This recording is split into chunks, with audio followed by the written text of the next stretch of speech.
मंचन पिया नदीन कर बंदन पिया माथे लगाई के चंदन पिया नदीन कर बंदन पिया माथे लगाई के चंदन पिया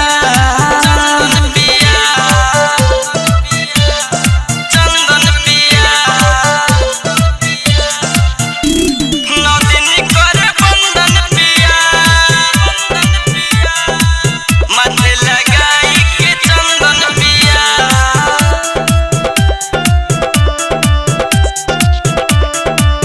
सौरभ किशन के मिले पूजा में आनंद हो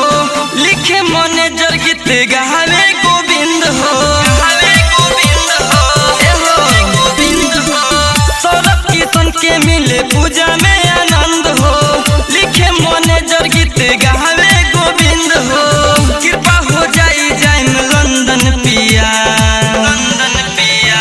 नदीन कर बंदन पिया।